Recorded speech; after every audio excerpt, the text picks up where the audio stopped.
नमस्कार बच्चों। सिवधाम YouTube channel में आपका हार्दिक स्वागत है, अभिनंदन है। देखिए, हमारा 12th क्लास का टॉपिक चल रहा था डी एंड एफ ब्लॉक। उसमें आज हम डी ब्लॉक को बाइंड अप कर देते हैं। लास्ट क्लास है आज इसकी, यानी इसमें हमको पढ़ना है के एम एन ओ फोर, यानी डी ब्लॉक के कुछ महत्वपूर्ण यौगिक थे। उसमें उनमें एक तो अपन ने पढ़ लिया था K2Cr2O7, जो अम्लीय माध्यम में प्रबल ऑक्सीकारक का काम करता है। वो उसकी अपचयन अभिक्रिया से स्पष्ट होता है। क्यों? उसका अपचयन विभव का मान पॉजिटिव में था, इस वजह से वो किसका प्रबल ऑक्सीकारक का काम करता है। अब देखिए, अगला पढ़ने वाले हैं अपन क्या, KMnO4। कौन सा? KMnO4। अगला क्या पढ़ने वाले हैं अपन? KMnO4।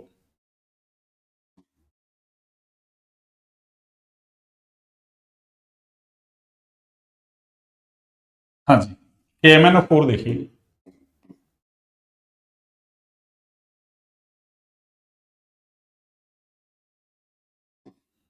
KMnO4 यानी दूसरा महत्वपूर्ण यौगिक है आपका KMnO4। KMnO4।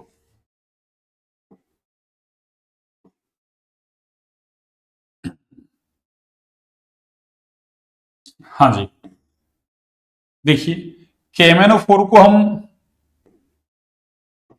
लाल दवा भी कहते हैं वैसे, है ना। साधारण नाम जो है ना इसका, वो लाल दवा। जो पानी वगैरह है उसमें कीटाणु वगैरह हो जाते हैं, उसमें लाल दवा डाल दी जाती है, लाल दवा की स्मेल आती है। ठीक है ना। तो क्या कहेंगे इससे? लाल दवा भी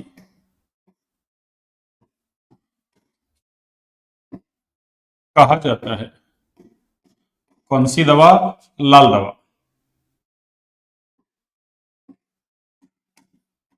लाल दवा भी कहा जाता है। एक देखिए, इसका जो मतलब KMnO4 को बनाएंगे ना, वो एक अयस्क है, और उस अयस्क का नाम क्या है? पायरोलुसाइट अयस्क। कौन सा? पायरोलुसाइट। जैसे वहां क्रोमाइट अयस्क था ना, KMnO4 K2Cr2O7 के निर्माण के लिए क्रोमाइट अयस्क था, FeCr2O4। ऐसे इसका निर्माण किससे करते हैं? पायरोलुसाइट अयस्क से। कौन से अयस्क से? पायरोलुसाइट। तो क्या कहेंगे? इसका निर्माण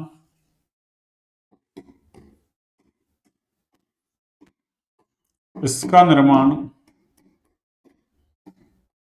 पायरोलुसाइट पायरोलुसाइट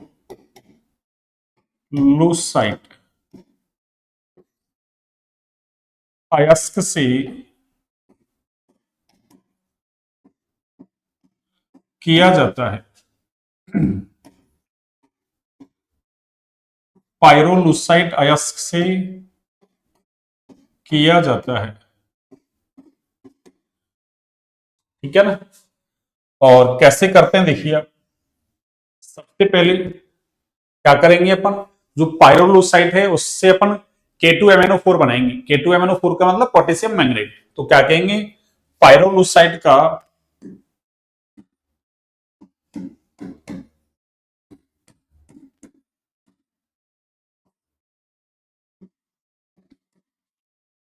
K2MnO4 में K2MnO4 को बोलते हैं पोटेशियम मैंगनेट।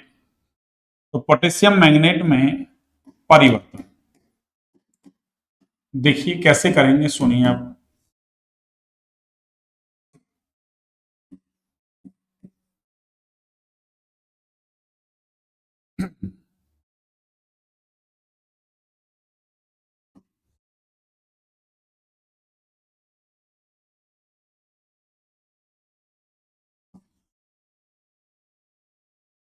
ये देखिए,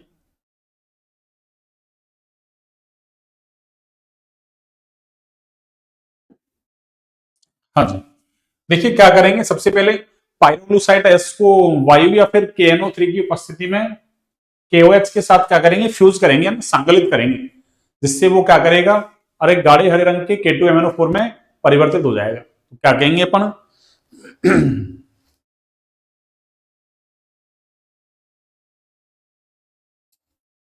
जब पायरोलुसाइट कौन सा पायरोलुसाइट अयस्क को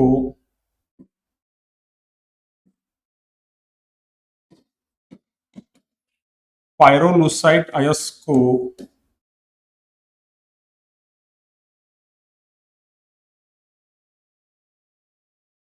पायरोलुसाइट अयस्क को वायु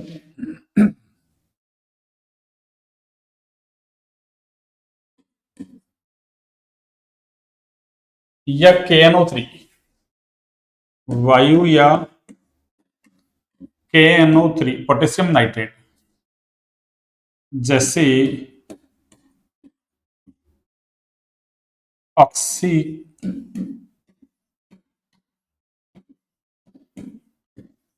कारकों की उपस्थिति में ऑक्सीकारकों की उपस्थिति में KOH के साथ किसके साथ KOH के साथ संगलित किया जाता है। KOH के साथ क्या करते हैं भाई संगलित किया जाता है संगलित किया जाता है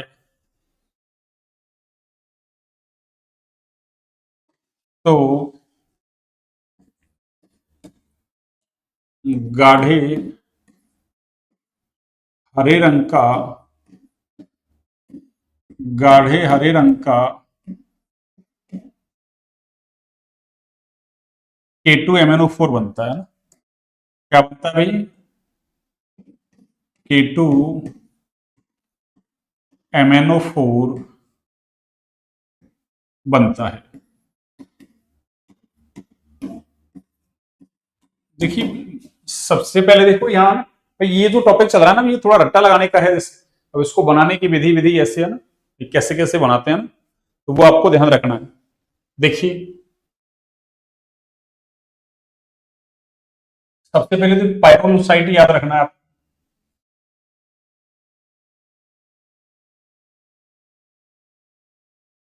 हाँ, देखिए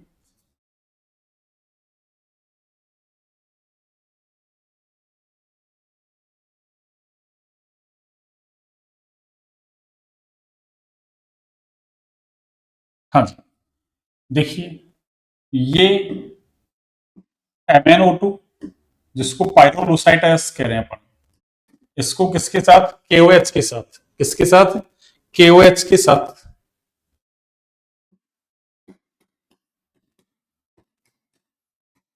ये वायु ले ली ऑक्सीकारक के रूप में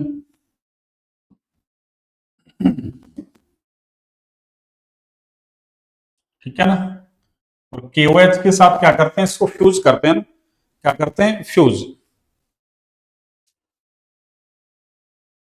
तो फिर क्या होगा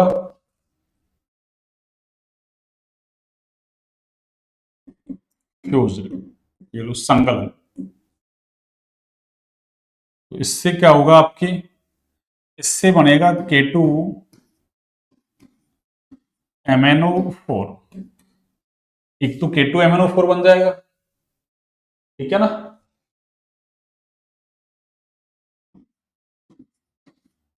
एक MnO2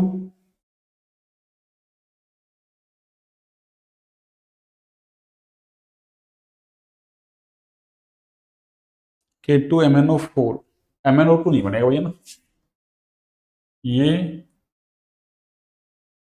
2K2MnO4 2K2MnO4 plus 2H2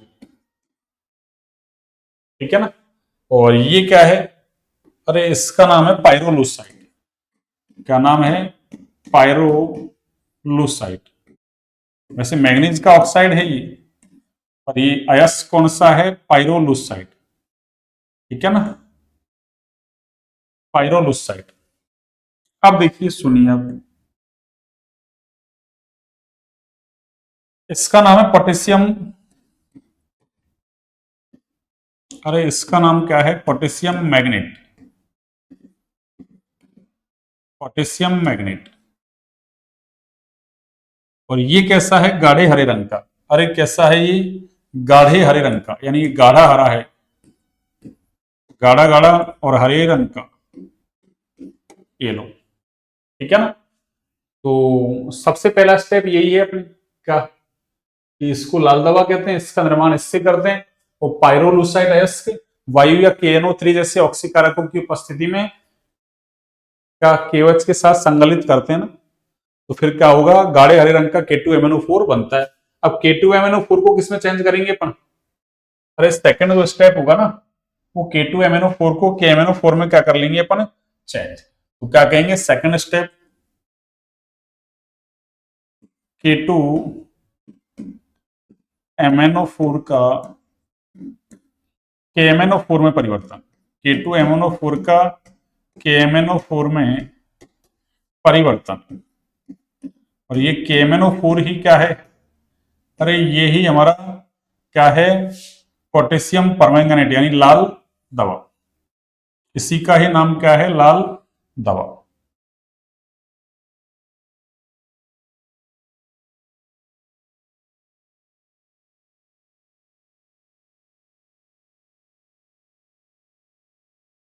हाँ जी,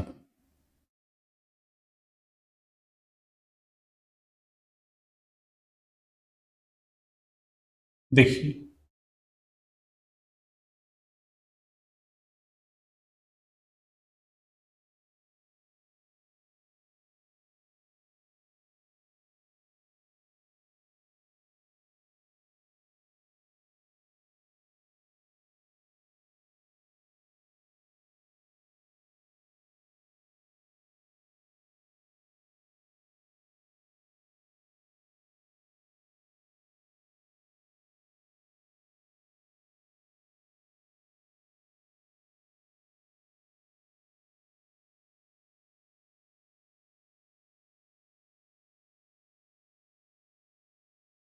हाँ जी, देखिए तो क्या कहेंगे, तो जो K2MnO4 को अम्लीय माध्यम या ये उदासीन माध्यम में किसमें चेंज हो जाता है, अरे पोटेशियम परमैंगनेट में, यानी ये असमानुपातन होकर ना, असमानुपातन अभिक्रिया देता है कौन, K2MnO4। पीछे लिखा भी हमने, असमानुपातन अभिक्रिया से क्या तात्पर्य है, उदाहरण दीजिए।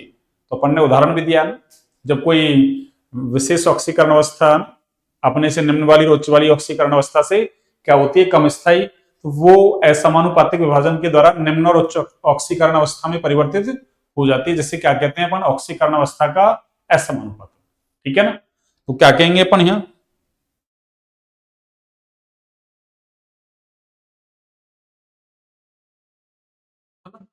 इस प्रकार प्राप्त, इस प्रकार प्राप्त K2MnO4 यानी पोटेशियम मैग्नेट अम्लीय या फिर उदासीन माध्यम में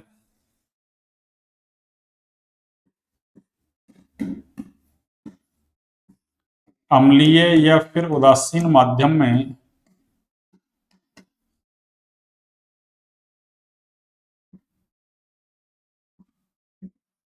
असमानुपातन अभिक्रिया द्वारा, असमानुपातन अभिक्रिया द्वारा KMnO4 में, इसमें KMnO4 में परिवर्तित हो जाता है। किसमें बच्चों, KMnO4 में क्या हो जाता है, अरे परिवर्तित हो जाता है।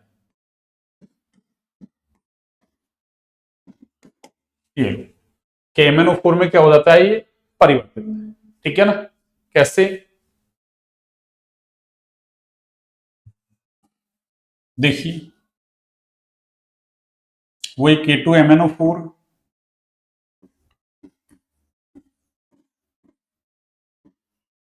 और ये अम्लीय माध्यम में क्या दिखाएगा, और ये असमानुपातन दिखाएगा। तो क्या बनाएगा, एक तो बना लेगा ये KMnO4 और एक बनाएगा ये MnO2 और एक बना लेगा ये 2H2 प्लस 3K प्लस। ये लो, ठीक है ना। यहां देखो इसका ऑक्सीडेशन नंबर कितना है, अरे +6। तो आपको ध्यान रखना है पोटेशियम मैग्नेट में जो मैग्नीज है उसका ऑक्सीडेशन स्टेट कितना है, +6, और KMnO4 में कितना है, अरे +7। तो देखो जब किसी अभिक्रिया में है ना एक ही तत्व का ऑक्सीकरण और उसी का ही क्या हो अपचयन, तो वो अभिक्रिया क्या होती है, अरे रेडॉक्स अभिक्रिया कहलाती है। असमानुपातन क्या है, अरे एक विशेष प्रकार की रेडॉक्स अभिक्रिया होती है, पीछे अपन ने लिखा भी यही।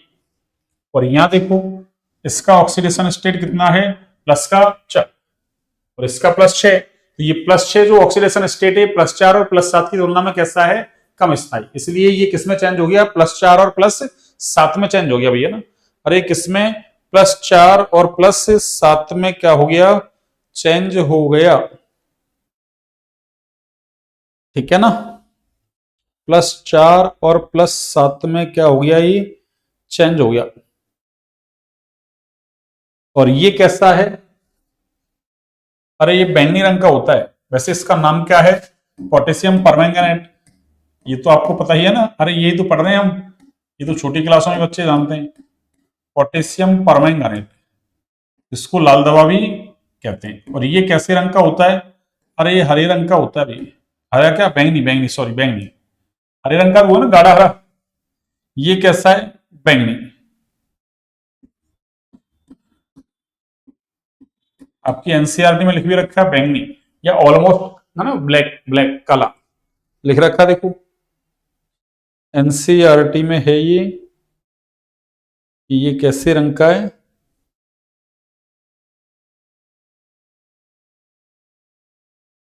हाँ ये ना परमैंगनेट आयन, नील लोहित, नीला ऐसे लोहा है ना वैसे, उसके समान है ना, नील लोहित का मतलब अरे नीले लोहे के समान।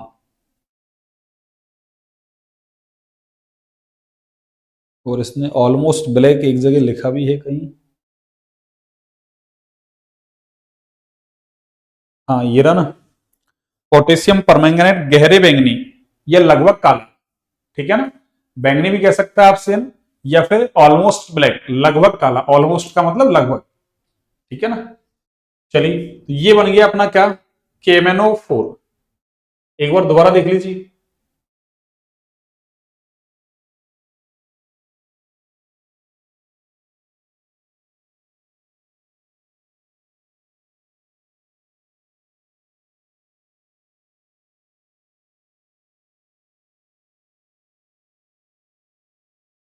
हाँ जी देखिए।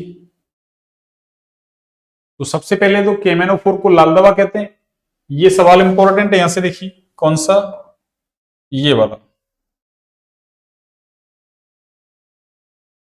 ये वाला, ये सवाल इंपॉर्टेंट है, आपसे यहां से पूछ लेगा, ठीक है ना। पायरोलुसाइट एस, और इसका फॉर्मूला क्या है पायरोलुसाइट का, अरे MnO2, ठीक है ना। तो आपसे पूछ ले कि MnO4 का निर्माण कौन से अयस्क से करते हैं, तो पायरोलुसाइड अयस्क से करते हैं। उसका सूत्र MnO2। पहले स्टेप में क्या किया कि जो पायरोलुसाइड अयस्क है इसको वायु या KNO3 जैसे ऑक्सीकारक के प्रेजेंस में KOH के साथ फ्यूज कर दिया। उससे क्या बन गया आपकी, अरे उससे क्या बन गया आपके पोटेशियम मैग्नेट, कैसा, गाढ़े हरे रंग का। अब ये जो गाढ़े हरे रंग का पोटेशियम मैग्नेट बना है, इसमें क्या करो, अरे इसको अम्लीय कर दो ना, एसिड मिला दो इसमें, या उदासीन माध्यम ले लो, तो उसमें क्या होगा, ये असमानुपातन अभिक्रिया दिखा देगा, और K2MnO4 किसमें चेंज हो जाएगा, अरे KMnO4 में चेंज हो जाएगा, ठीक है ना। इस तरीके से आपने क्या बना लिया, पोटेशियम परमैंगनेट। पोटेशियम मैग्नेट में ये मैग्नीज का ऑक्सीडेशन स्टेट +6, पोटेशियम परमैंगनेट में इसका मैग्नीज का ऑक्सीडेशन स्टेट +7। और हमने सीखा भी ये 3D श्रेणी में मैग्नीज अरे सर्वाधिक ऑक्सीडेशन स्टेट प्रदर्शित करता है, सर्वाधिक का मतलब +7 करता है, कितना, +7, ठीक है। अब देखिए आप आगे इसका औद्योगिक उत्पादन करना है ना, यानी ज्यादा मात्रा में बनाना है, तो कैसे बनाएंगे, प्रयोगशाला में बनाना है तो कैसे बनाएंगे, ये भी आपके एनसीईआरटी में दे रखा है। तो वो तो एक विधि होगी आपके ना। दूसरी विधि क्या है, औद्योगिक विधि है ना। दूसरी विधि का नाम क्या है, अरे औद्योगिक विधि। कौन सी विधि, औद्योगिक विधि।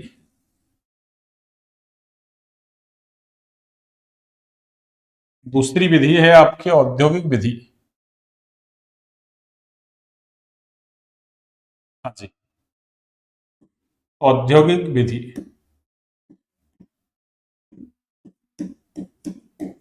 और औद्योगिक विधि में क्या है सुनिए आप। औद्योगिक विधि कुछ नहीं है, देखो यही विधि है आपके, कौन सी, ये वाली जो पढ़ी ना पढ़ने, यही विधि है।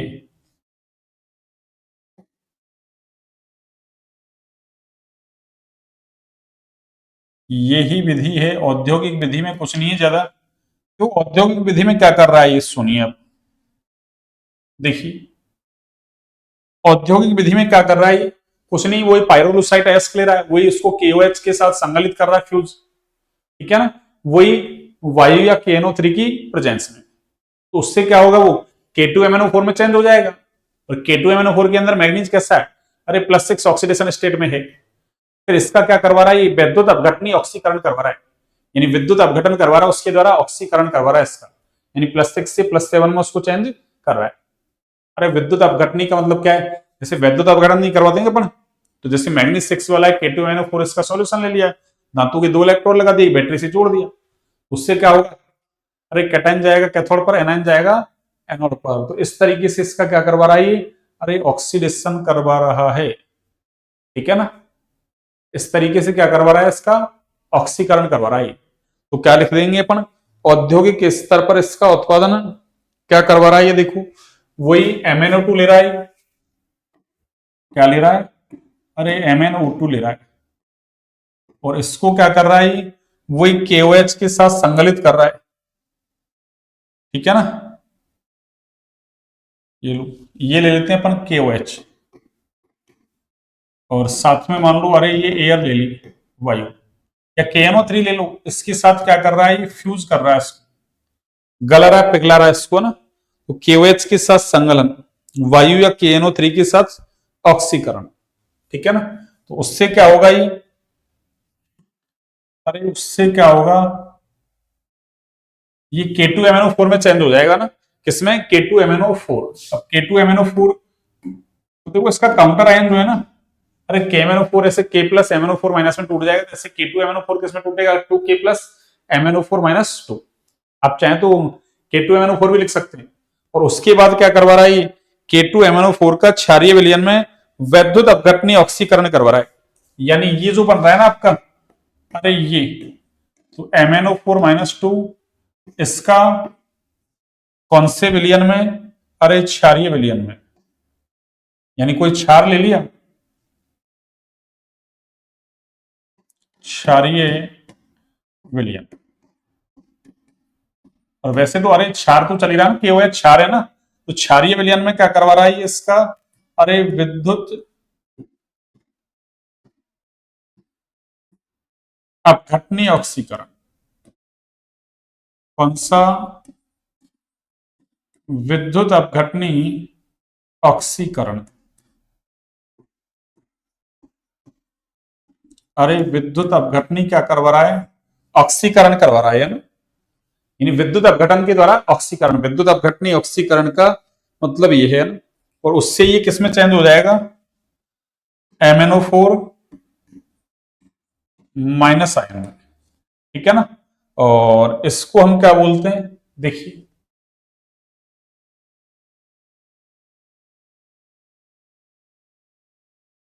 इसको हम बोलते हैं मैग्नेट आयन। कौन सा, मैग्नेट, ये मैग्नेट आयन है। और फिर इसका क्या कर दिया, विद्युत अपघटनी ऑक्सीकरण, तो इससे ये किसमें चेंज हो जाएगा, अरे परमैग्नेट आयन में। कौन से में, परमैग्नेट आयन में, परमैग्नेट आयन में, ठीक है ना।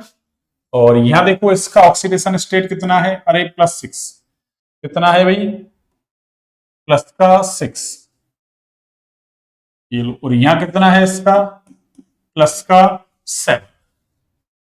तो औद्योगिक जो विधि है उसके अंदर क्या करते हैं, अरे जो पायरोलुसाइट है इसके, उसको वही वायु या KNO3 की प्रेजेंस में, वायु या KNO3 की प्रेजेंस में KOH के साथ क्या करते हैं, फ्यूज करते हैं, उससे जो पायरोलुसाइट अयस्क है जिसमें मैग्नीज कैसा है, अरे +4 ऑक्सीडेशन स्टेट में है, वो मैग्नेट आयन में चेंज हो जाता है। और फिर उसके बाद क्या करते हैं, ये जो मैग्नेट आयन बना है इसका क्षारीय विलयन में वैद्युत अपघटनी ऑक्सीकरण करवा लेते हैं। तो उससे क्या होगा, ये मैग्नेट आयन परमैग्नेट आयन में चेंज हो जाएगा। इस तरीके से हम क्या करते हैं, औद्योगिक उत्पादन का मतलब अरे ज्यादा मात्रा में बनाना है क्या, KMnO4, यानी व्यापार के लिए बनाना है, उद्योग के लिए बनाना है, तो फिर आप इस तरीके से बनाएंगे, तो फिर आप इसको इस तरीके से बनाएंगे, ठीक है ना। तो ये कौन सी विधि है आपकी, अरे ये कौन सी विधि है बच्चों, औद्योगिक विधि। अब देखो प्रयोगशाला में बनाना है आपको, तो कैसे करोगे, एक प्रयोगशाला विधि भी लिख लेते हैं। देखिए एक प्रयोगशाला विधि भी लिख लेते हैं। कौन सी विधि, प्रयोगशाला विधि।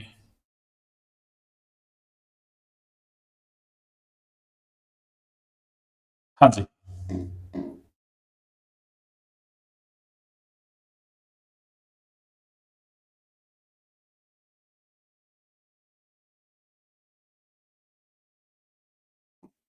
एक प्रयोगशाला विधि। देखिए प्रयोगशाला में कैसे बनाएंगे, सुनिए, प्रयोगशाला विधि, प्रयोगशाला विधि।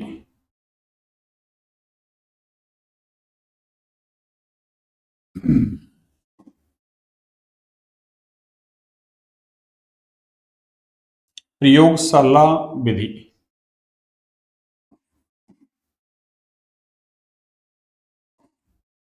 प्रयोगशाला विधि। देखिए प्रयोगशाला विधि में क्या करेंगे, सुनिए आप,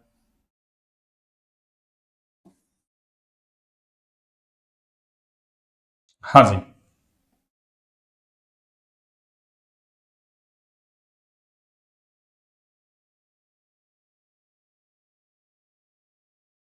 देखिए प्रयोगशाला विधि में क्या करते हैं,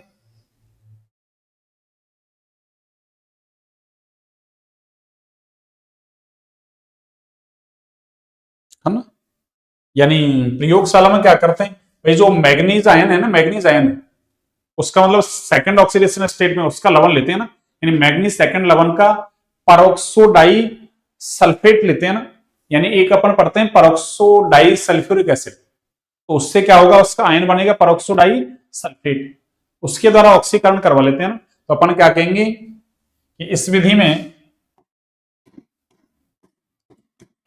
में क्या करते हैं, अरे मैग्नीज सेकंड है ना, यानी मैग्नीज, और मैग्नीज का ऑक्सीडेशन स्टेट कैसा, सेकंड, लवण का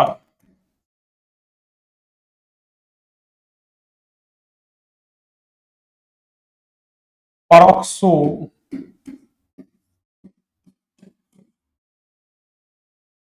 परऑक्सो डाइसल्फेट,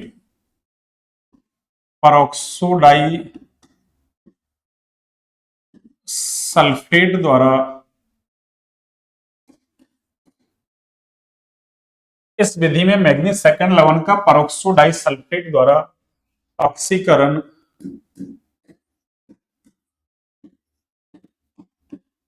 करने पर, परऑक्सोडाई सल्फेट द्वारा ऑक्सीकरण कराने पर, है ना, पर मैग्नेट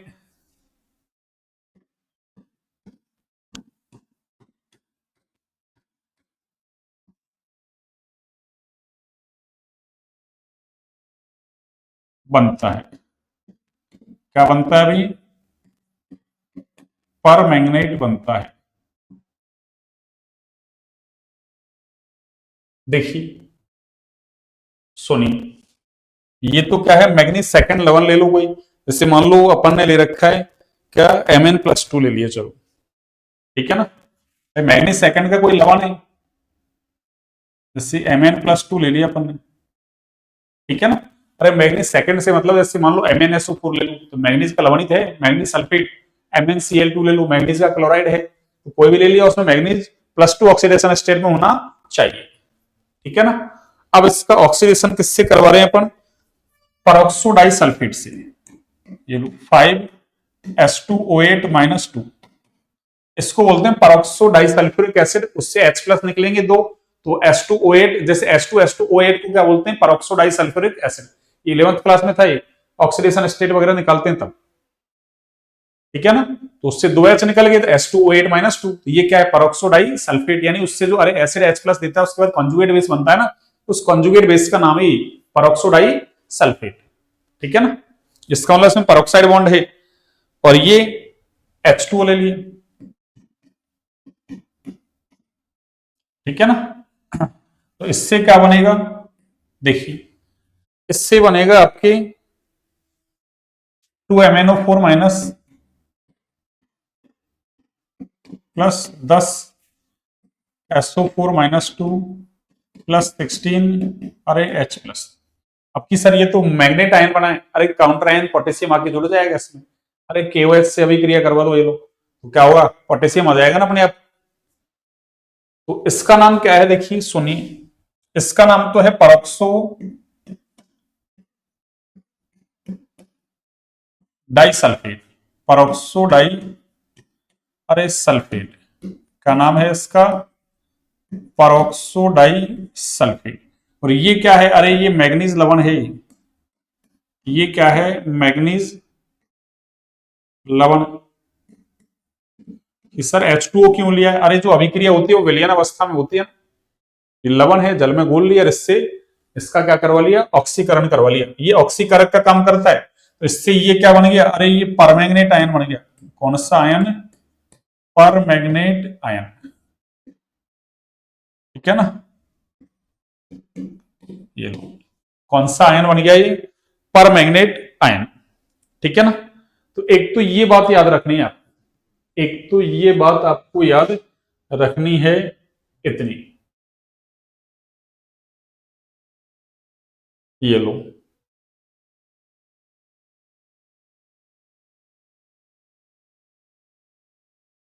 कि कितनी विधियां हैं, 3 विधियां हैं।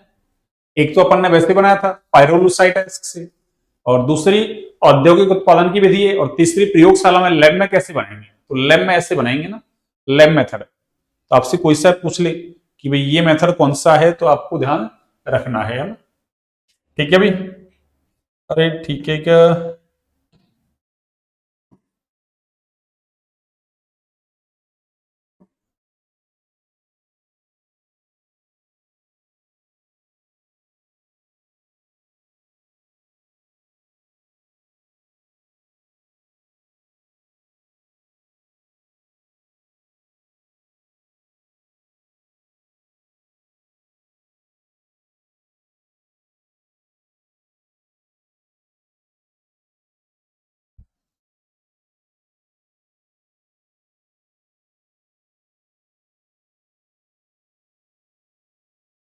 हाँ जी, ठीक है।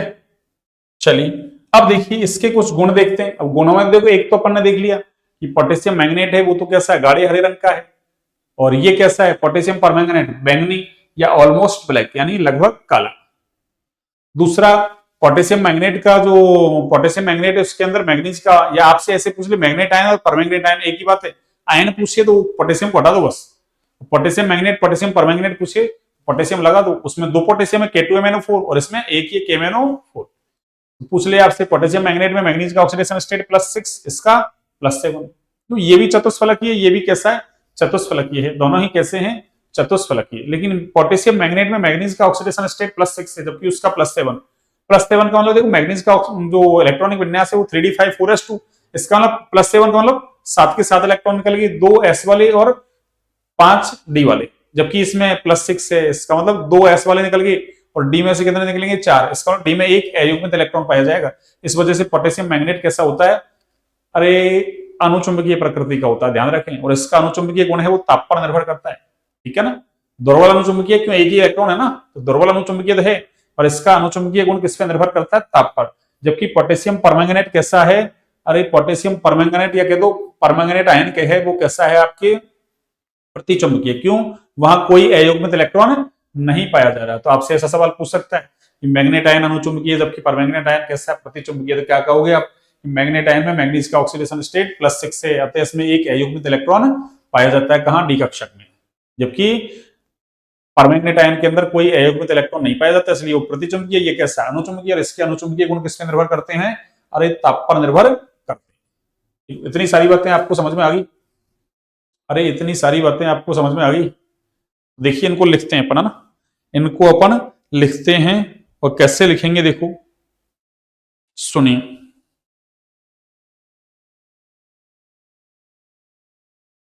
पहले इनकी एक बार संरचना देख लें अपन, फिर अपन क्या करेंगे, इनके गुणधर्म लिखेंगे ना। तो ये थोड़ा सा ना, बड़ा तो कुछ नहीं है, ऐसा K2 Cr2O7 भी था, वो रट्टा मारने का थोड़ा सा ना, रट्टा लगाने का वो है, कैसे कैसे बना रहे हैं बस। इसमें और समझने क्या, समझने का वो तो अभी आएगा, वो मैं समझा दूंगा आपको। देखिए सुनिए, यानी इनकी संरचना, यानी अपन ऐसे कह देते हैं कि MnO4-2, यानी मैग्नेट आयन। कौन सा आयन? अरे मैग्नेट आयन, मैग्नेट आयन,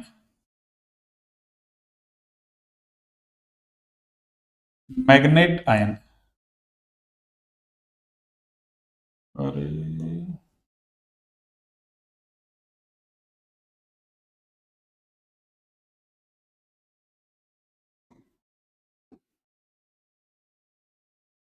हाँ जी, मैग्नेट आयन। कौन सा? Manganate ion.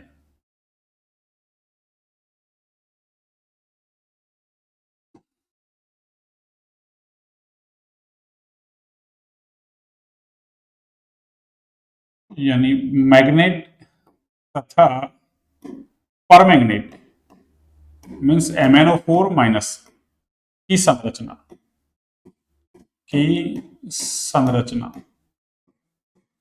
देखिए इसकी संरचना कैसी है, सुनिए अब।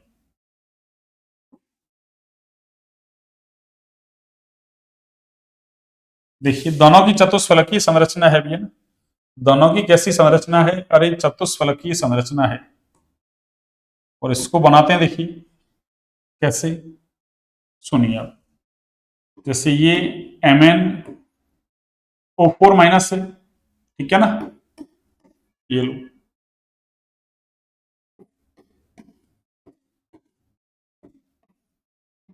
इस पे भी नेगेटिव चार्ज और इस पे भी कैसा है? अरे नेगेटिव चार्ज। ये तो हो गया आपके MnO4-2।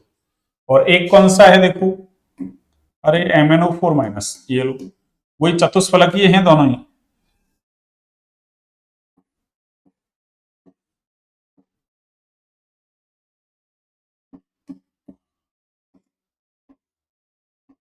ये लो। अब देखिए इसके बारे में लिख लेते हैं अपन। ये कैसा है? अरे गाढ़ा हरा, है ना,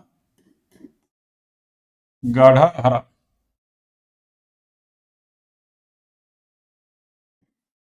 गाढ़ा हरा। ये कैसा है? बैंगनी। अरे ये कैसा है? बैंगनी, बैंगनी। या यूं कह सकते हैं लगभग काला, लगभग काला। ये लो, बैंगनी या फिर लगभग काला।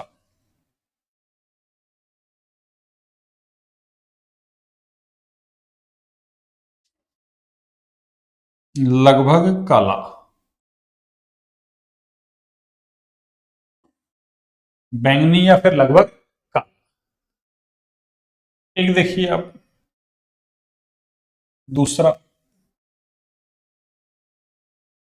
ये कैसा है? ये भी चतुष्फलकीय है इसकी संरचना, ये लो, चतुष्फलकीय। और ये भी कैसा है भाई? चतुष्फलकीय। कैसा है? चतुष्फलकीय। ये भी चतुष्फलकीय है और ये भी कैसा है?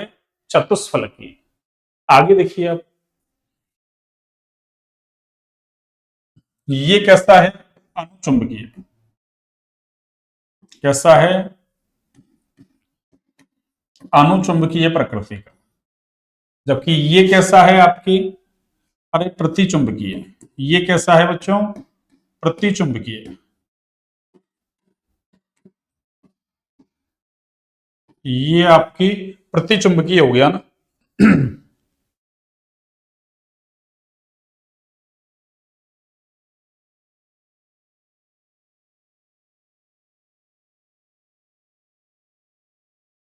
क्या ना। और देखो ये जल में कम विलेयशील है भैया ना, जल में कैसा, जल में कम विलेय,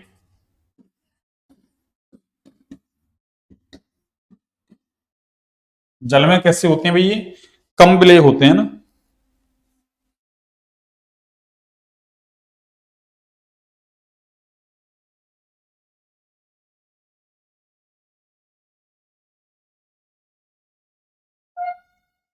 एक देखो इसके बारे में लिख रहा हूं मैं ना, 513 केल्विन,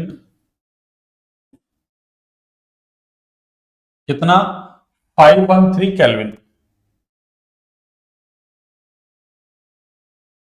ताप पर गर्म करने पर, यानी 513 केल्विन ताप पर गर्म करने पर ये टूट जाता है भैया ना, यह अपघटित हो जाता है। क्या हो जाता है बच्चों, अपघटित। ये छोटे मोटे आपको गुणधर्म याद रखने हैं इनके ना, अपघटित हो जाता है। देखिए आपकी 12वीं क्लास में है ही, टाइट्रेशन है आपके 10 नंबर की टाइट्रेशन है, 30 में से 10। 12वीं क्लास प्रैक्टिकल्स में 30 में से 10 नंबर की टाइट्रेशन है, और वहां KMnO4 को है ना, अरे प्राथमिक मानक विलयन के रूप में कम ले रखा है ना, यानी KMnO4 का मानक विलयन ले रखा है, यानी इसको मानक विलयन के रूप में किसमें काम में ले सकते हैं, अरे अनुमापन में काम ले सकते हैं। किसमें, अनुमापन में। जैसे यहां लिखा था ना अपन ने कल KMnO2Cr2O7 के लिए लिखा था अपन ने, इसको प्राथमिक मानक के रूप में अरे काम में ले सकते हैं ना। ये देखो इसमें था,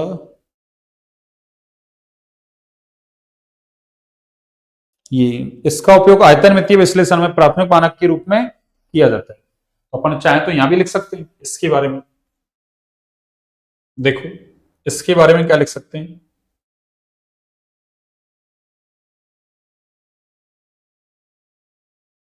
यानी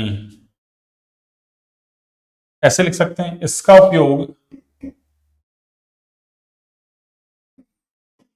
इसका उपयोग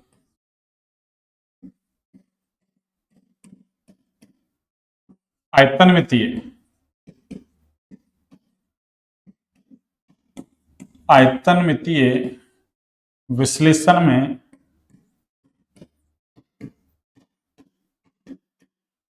आयतन मितीय विश्लेषण में इसके रूप में, मानक विलयन के रूप में, इसका उपयोग आयतन मितीय विश्लेषण में मानक विलयन के रूप में, ये लो मानक विलयन के रूप में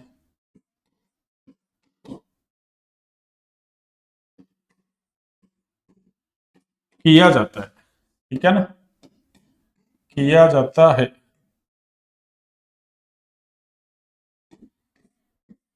मानक विलयन के रूप में अरे किया जाता है।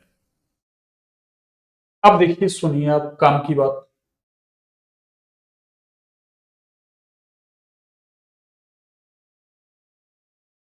मैं यहां लिख देता हूं देखिए आपके लिए, या ठीक है ना। देखो MnO4-2 में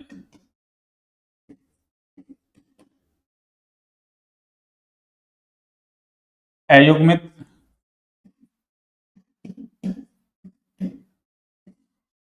इलेक्ट्रॉन पाए जाने के कारण, पाए जाने के कारण, ये इंपॉर्टेंट लाइन है भैया ना, पाए जाने के कारण यह अनुचुंबकीय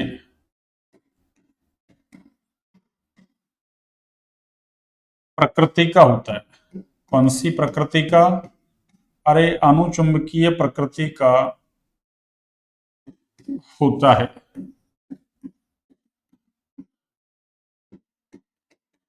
ठीक है ना। इसके अनुचुंबकीय गुण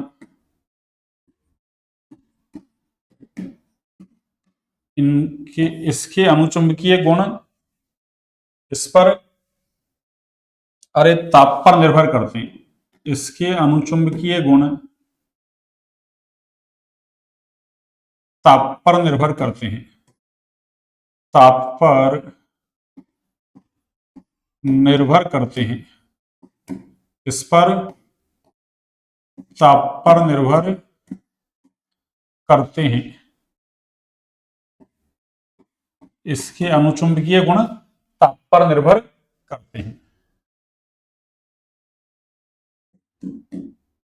जबकि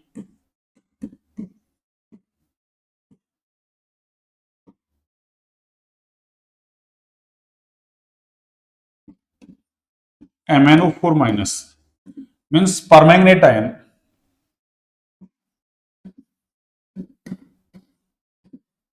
अयुग्मित इलेक्ट्रॉन की अनुपस्थिति के कारण, किसके कारण? अरे अयुग्मित इलेक्ट्रॉन की अनुपस्थिति के कारण कैसे होते हैं भाई? कारण प्रतिचुंबकीय होता है। प्रतिचुंबकीय होता है। अरे कैसा होता है भाई? प्रतिचुंबकीय होता है। कैसा होता है? प्रतिचुंबकीय। तो ये हमने सारे गुण पढ़ लिया ना। एक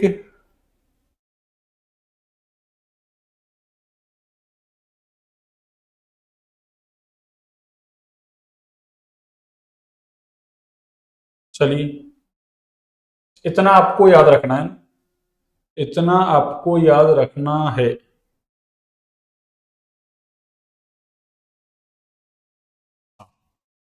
ये संरचना वगैरह से रिलेटेड सारी बातें होगी अपनी।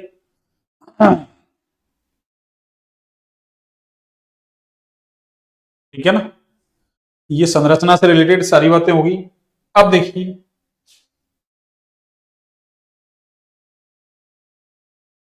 देखिए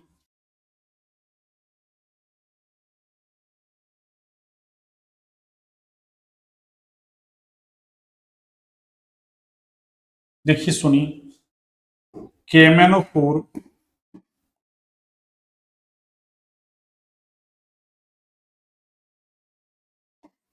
KMnO4 K2Cr2O7 के समान ही K2Cr2O7 के समान ही कैसा है ये? अरे प्रबल ऑक्सीकारक है ना। कैसा है? प्रबल ऑक्सीकारक। जैसे K2Cr2O7 प्रबल ऑक्सीकारक है ना, ऐसे ये भी प्रबल ऑक्सीकारक है, लेकिन वो अम्लीय माध्यम में प्रबल ऑक्सीकारक था। ये तीनों ही माध्यम में ऑक्सीकारक का काम करता है, अम्लीय, क्षारीय, उदासीन। लेकिन अम्लीय माध्यम में प्रबल ऑक्सीकारक है ये भी। ठीक है ना। बाकी ये तीनों ही माध्यम में क्या करता है? अरे ऑक्सीकारक का काम करता है, अम्लीय, क्षारीय, उदासीन। ऐसा ऑर्गेनिक में खूब काम में लेते हैं अपन, अम्लीय पोटेशियम डाइक्रोमेट, अम्लीय, क्षारीय, उदासीन, KMnO4। ठीक है ना। तो क्या कह रहे हैं? KMnO4 K2Cr2O7 के समान ही प्रबल ऑक्सीकारक का, किसका? अरे प्रबल ऑक्सीकारक का कार्य करता है। प्रबल ऑक्सीकारक का कार्य करता है। किसका? अरे प्रबल ऑक्सीकारक का कार्य करता है। ठीक है ना। किंतु, ठीक है ना, इसका जो ऑक्सीकारक गुण है ना, किंतु इसके ऑक्सीकारक गुण, किंतु इसके ऑक्सीकारक गुण माध्यम में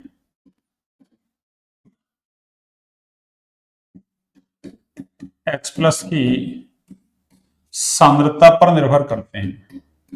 माध्यम में किसकी, H प्लस की सांद्रता पर, अरे निर्भर करते हैं भैया ना, निर्भर करते हैं, माध्यम में H प्लस की सांद्रता पर निर्भर करते हैं। ठीक है ना।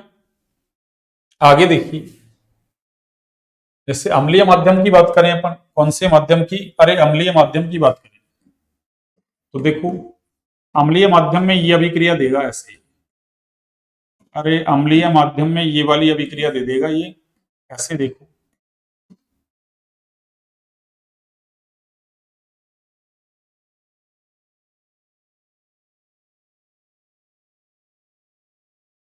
सुनिए, अम्लीय माध्यम में ऐसी अभिक्रिया होती है, देखो इसमें ये अम्लीय माध्यम वाली अभिक्रिया याद रख लो आप, है ना।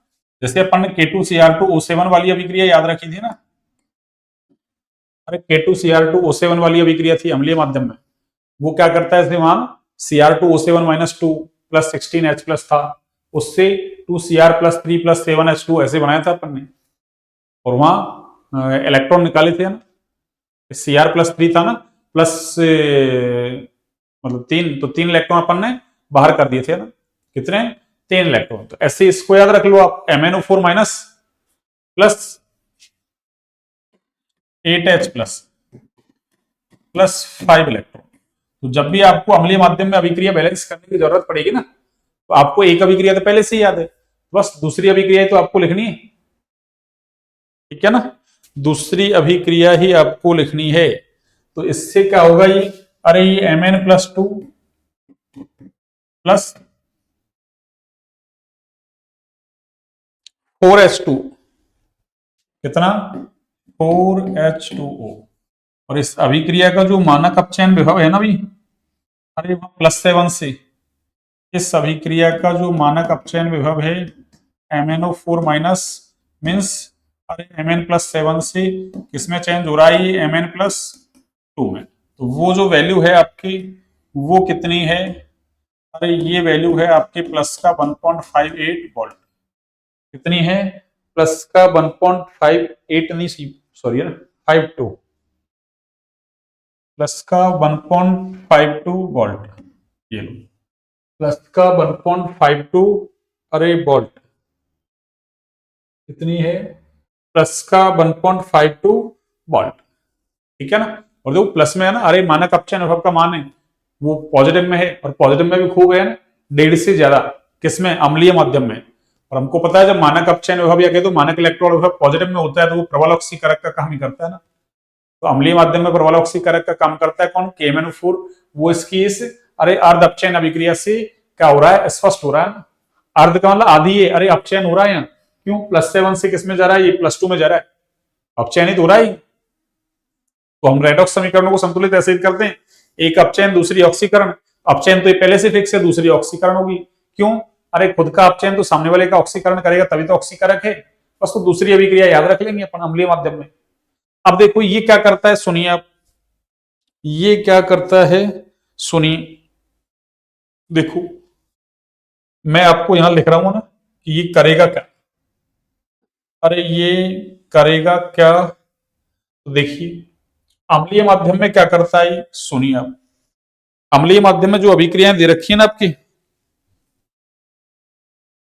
वो देखिए आपके, इसने 5-7 अभिक्रियाएं दे रखी हैं, आप तो ये अभिक्रियाएं याद रख लो ना। तो एक तो करता क्या है, ये तो हमने पढ़ी रखा है, अरे ये I- को किसमें चेंज करता है, भाई ऑक्सीकारक है ना, तो I- को आयोडीन में ऑक्सीकृत कर देगा ये। अब चूंकि माध्यम अम्लीय चल रहा है ना, बस तो दूसरी अभिक्रिया आपको ऐसे ही करनी बैलेंस, एक तो पहले से बैलेंस है, एक तो पहले से ही क्या है आपकी बैलेंस, तो अम्लीय माध्यम के लिए याद रख लो, जैसे क्षारीय वो अम्लीय माध्यम में कल K2Cr2O7 वाली अभिक्रिया भी याद रखी थी अपन ने ऐसी, अरे ऐसे ही तो याद रखी थी वो पहले से अभिक्रिया, ये Cr2O7 minus 2 plus 14H plus plus, अरे मतलब एक अभिक्रिया तो यही होगी ना, और 6 इलेक्ट्रॉन, और उससे 2Cr प्लस 3 प्लस 7H2O, ऐसे अपन ने इसको याद रखा था। ठीक है ना, Cr2O7 minus 2 plus 14H plus plus 6 electron, और उससे बन गया था 2Cr प्लस 3 प्लस अरे 7H2, तो +6 से +3 में आ गया ना, अपचयन हो गया। ऐसे आप अम्लीय माध्यम के लिए याद रख लीजिए। तो इसमें I माइनस को तो I2 में चेंज कर देगा ये, ठीक है ना। तो एक अभिक्रिया पहले से दूसरी को बैलेंस कर लो और दोनों को जोड़ लो, उससे क्या आ जाएगी, अरे टोटल अभिक्रिया आ जाएगी आपके पास, टोटल अभिक्रिया आ जाएगी। दूसरी देखो, ये अपन ने पीछे भी लिखा है K2Cr2O7 में, अरे Fe+2 दे दे, Fe+2 को ऑक्सीकृत कर देगा ये किसमें, Fe+3 में, अरे किसमें, Fe+3 में। और देखो आप एक दे रखा है इसने, ये इंपॉर्टेंट है ना, कि C2O4-2 दे दे, क्या दे दे, अरे C2O4-2 दे दे, कौन सा, C2O4-2, अरे इसको ऑक्सिलेट आयन बोलते हैं। तो इसको ये किसमें चेंज कर देगा, अरे CO2 में चेंज कर देगा। ये आपको याद रखनी है, अरे ये इंपॉर्टेंट है, ये लो, ठीक है ना। इसका नाम है ऑक्सिलेट आयन। अरे ऑक्जेलिक एसिड से H+ निकलता है तो ऑक्सिलेट या ऑक्सीलेट कुछ भी कह दो आप, ऑक्सिलेट आयन। तो ये ऑक्सिलेट आयन को किसमें चेंज कर देगा भाई, अरे CO2 में चेंज कर देगा, किसमें, CO2 में इसका ऑक्सीकरण कर देगा। एक देखो, जैसे आपके ये सल्फाइड आयन दे दे SO3-2, ये सल्फाइड है भैया, और इसको किसमें चेंज कर देगा ये, अरे सल्फेट में चेंज कर देगा, ठीक है ना। सल्फाइड को सल्फेट, ये सल्फाइड है, या सल्फ्यूरस अम्ल को सल्फ्यूरिक अम्ल में, एक ही बात है। क्यों, सल्फ्यूरस अम्ल से क्या मिलेगा, अरे सल्फाइड आयन मिलेगा, ये सल्फाइड आयन है, और इसको किसमें चेंज कर रहा है ये, अरे सल्फेट में चेंज कर रहा है। और ऑक्सिलेट आयन को किसमें चेंज किया इसने, अरे CO2 में चेंज किया ना, कार्बन डाइऑक्साइड में। ये ध्यान रखें, इंपॉर्टेंट था वो। एक देखो, ये हमने पीछे पढ़ाई, अरे H2S दे दे या H2S नहीं दे, मान लो आपको, अरे H2S नहीं दे, H2S की जगह S-2 दे दे, बात एक ही है। तो H2S इसका ऑक्सीकरण किसमें कर देगा, अरे किसमें कर देगा, सल्फर में, ठीक है ना। H2S का ऑक्सीकरण किसमें करेगा, अरे सल्फर में करेगा। और एक लास्ट, जैसे आपको ये दे दे, मान लो मैं यहां लिख दूं नाइट्राइट आयन NO2-, और इसको किसमें चेंज कर देगा, अरे NO3- में।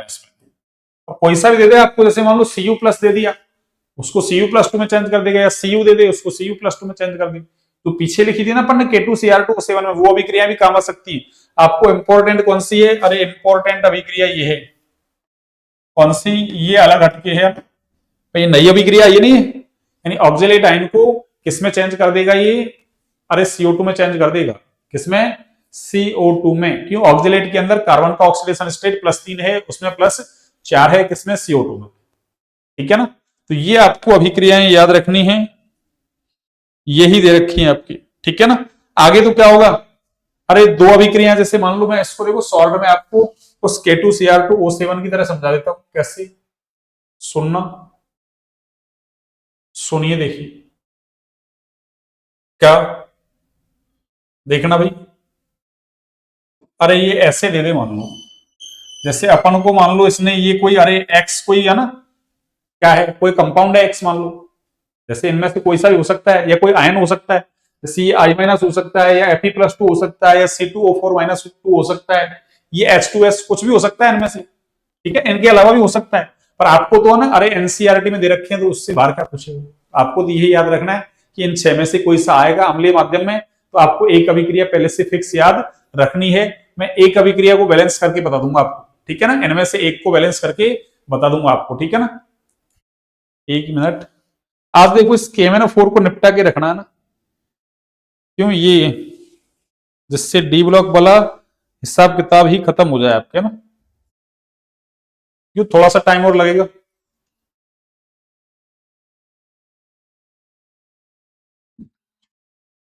तो मैंने मान लिया ये क्या है, कोई X, अरे X कोई ये पदार्थ है, और इधर हमने क्या ले लिया, अरे ये MnO4- ले लिया, क्या ले लिया, MnO4-, और आपको क्या दे देगा इसमें, अरे ये H+ मान लो, जैसे एसिडिक मीडियम दे दिया, ठीक है ना, H+ क्या दे दिया, एसिडिक मीडियम दे दिया, कोई दिक्कत है क्या, नहीं है। तो ये क्या करेगा, सुनिए अब, अरे ये क्या करेगा, MnO4- खुद तो किसमें चेंज हो जाएगा, अरे एक तो Mn+2 बनाएगा, ये एक तो क्या बनाएगा, Mn+2 वो बन रहा है, और साथ में क्या बन रहा है, H2O। तो एक H2O बना लेगा। तो ये दो तो फिक्स हो गया ना। अरे जैसे K2Cr2O7 यहाँ पे लेते थे अपन वही H प्लस, तो इधर तो क्या होता था आपके Cr+3 और इधर H2O फिक्स ही था। वो गुणांक लिखने की जरूरत नहीं है, गुणांक तो तब लिखते हैं अपन जब बैलेंस करते हैं।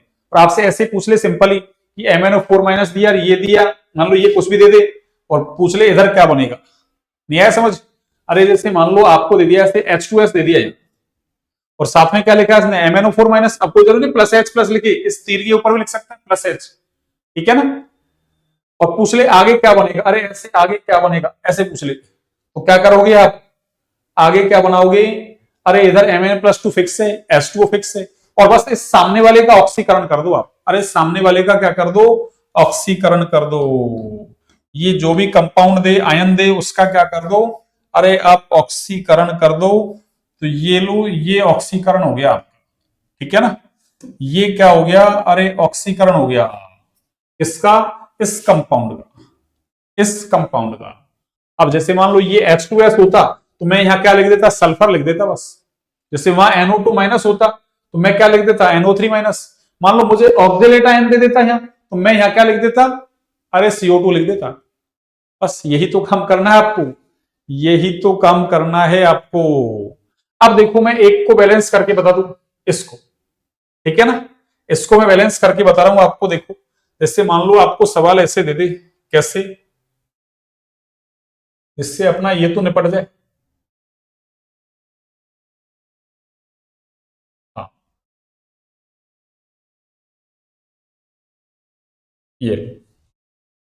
ये सारा आ रहा है ना, बिल्कुल कंप्लीट आ रहा है, ठीक है भाई। हाँ, ये भी कंप्लीट ही आ रहा है। अब सुनिए आप आगे की बात।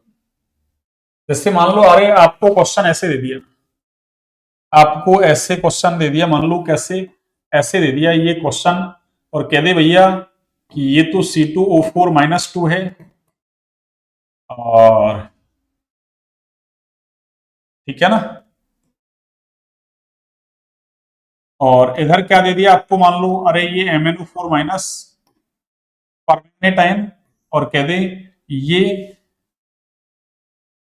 H प्लस, ये एक सेकेंड H प्लस, और कह दे ये क्या बनेगा, ठीक है ना। और ऐसे भी कह दे मान लो संतुलित अभिक्रिया लिखी, कौन सा, अरे संतुलित समीकरण भाई बनेगा तो क्या, ये बता दो, और संतुलित समीकरण लिखिए, ठीक है ना, या संतुलित अभिक्रिया लिखी, बात एक ही। ये लो, आपको दोनों ही काम करने हैं, ठीक है ना। संतुलित अभिक्रिया या संतुलित समीकरण लिखिए, क्या करेंगे आप, सुनिए क्या करेंगे आप भाई। एक तो MnO4 माइनस दे रखा है, एक तो क्या दे रखा है MnO4 माइनस, तो हमको पता है, और H प्लस दे रखा है। इसका मतलब क्या होगा, अरे इसका MnO4 माइनस क्या कर देगा, CO2 में ऑक्सीकरण, तो ये जो बनने वाला है ना, ये तो CO2 बन जाएगा, ठीक है। अब कितना बनेगा भी, संतुलित समीकरण पूछ रहा है। और दूसरा, अरे जो MnO4 माइनस है ना, ये खुद किसमें चेंज होता है, Mn+2 में, और एक साथ में क्या बनता है भाई, अरे H2O बनता है, क्या बनता है, H2O। तो क्या बनेगा वो तो मैंने बता दिया आपको, वो तो आप डायरेक्ट ट्रिक से बना दो। जैसे ऑप्शन में देते मान लो आपको CO2, एक आपको Mn+2, एक H2 और एक सभी, तो सभी हो जाएगा। और मान लो चारों अलग अलग दे दी, एक CO2 दे दिया इनमें से, और दो तीन और कोई दे दे, और फिर पूछ ले तो CO2 बनेगा। या मुख्य उत्पाद कौन सा है, मुख्य तो CO2 ही है, अरे ये इसको ऑक्सीकृत कर रहा है। अब इसका संतुलित समीकरण लिखना है, तो मैंने क्या कहा आपको, अरे आप क्या करें कि पहले से ही एक अभिक्रिया तो याद रखें, ताकि आपको समय अरे नहीं लगे, नहीं तो फिर कर तो आप इससे भी सकते हैं, पर दोनों को बैलेंस करना पड़ेगा, समय ज्यादा खर्च होगा। तो उससे अच्छा क्या है, हम क्या करें कि इस अभिक्रिया को पहले से ही याद रखें। ये क्या था, MnO4 माइनस प्लस अरे 8H प्लस प्लस 5 इलेक्ट्रॉन, और उससे क्या हो गया, अरे ये तो Mn+2, और प्लस ये क्या हो गया आपके, अरे ये क्या हो गया आपके Mn+2 और 4 अरे H2, ये हो गया, हुआ या नहीं।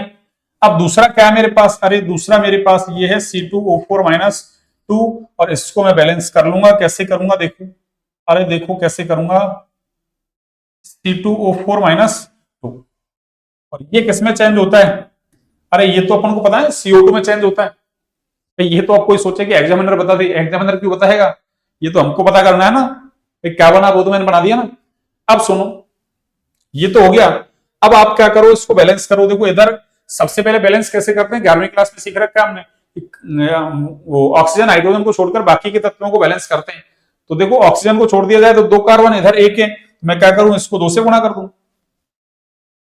आगे देखिए आप, ऑक्सीजन 2 दूनी 4, उधर भी कितने हैं, 4। ये तो बैलेंस हो गया, ऑक्सीजन बैलेंस हो गया, कार्बन बैलेंस हो गया। अब अपन देखते हैं क्या ऑक्सीडेशन नंबर इसका कितना था। अरे इसका कितना है, इसका कितना है,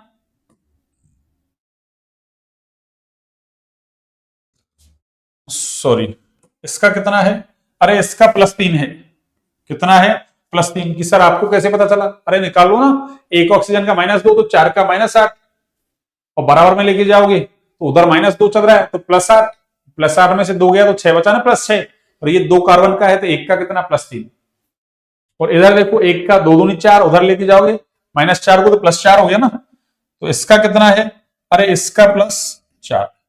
अब देखो टोटल ऑक्सीडेशन नंबर में चेंज देखते हैं, इधर 2 कार्बन है तो इधर भी 2 का ही देखेंगे। तो उधर कितने, 6, और इधर कितने, अरे इधर कितने हैं, इधर, अरे उधर तो 6 और इधर 4 दूनी 8, तो कितने का, 2 का डिफरेंस। पर ये अभिक्रिया ऊपर वाली अपचयन है, नीचे वाली ऑक्सीकरण है। तो मैं क्या करूंगा, अरे इधर इलेक्ट्रॉन जोड़ दूंगा, इधर, अरे इधर इलेक्ट्रॉन जोड़ दूंगा मैं। जोड़ूंगा या नहीं, बताओ? अरे जोड़ूंगा या नहीं जोड़ूंगा, बताओ? जोड़ेंगे हा? अब किसी को दिक्कत है? और देखो अगर वैसे बैलेंस करो तो इससे देखो यहां से एक एम एन बराबर है 4 ऑक्सीजन थे, उधर 4 जल के अणु जोड़ दिए। अब क्या हुआ, अरे अब क्या हुआ, 4 जल के अणु जोड़ दिया ना, 4 दूनी 8 हाइड्रोजन, इसलिए मैंने इधर 8H+ जोड़ दिए। और देखो +7 इसका ऑक्सीडेशन स्टेट है, अरे इसका +7 उससे +2 हो गया, 5 मतलब 5 ऑक्सीडेशन स्टेट की कमी। इसका मतलब क्या हुआ, 5 इलेक्ट्रॉन उधर जोड़ दिए। तो ये अपचयन अभिक्रिया आ गई अपने पास, अर्धअपचयन अभिक्रिया, ये भी अर्धअपचयन अभिक्रिया आ गई। यानी अपन ने अभी बैलेंस कर दिया इसको। पर अभी अपन को क्या करना है, अरे इलेक्ट्रॉन बराबर करने, आयन इलेक्ट्रॉन विधि है। अब इलेक्ट्रॉन बराबर करेंगे अपन तो क्या करेंगे, अरे इलेक्ट्रॉन की संख्या ऊपर 5 नीचे 2, तो क्या करूं, उसको 2 से गुणा कर दूं, इसको 5 से गुणा कर दूं। एक एक से गुणा करने से तो कोई फायदा नहीं है ना, तब तो 5 और 2 ही रहेंगे। तो इसको 2 से गुणा करूं, इसको 5 से गुणा करूं। लेकिन ध्यान रखें पूरी रिएक्शन ही गुणा होगी, तो ये पूरी रिएक्शन 2 से गुणा कर देते हैं और इसको कितने से गुणा कर देते हैं, अरे 5 से गुणा कर देते हैं।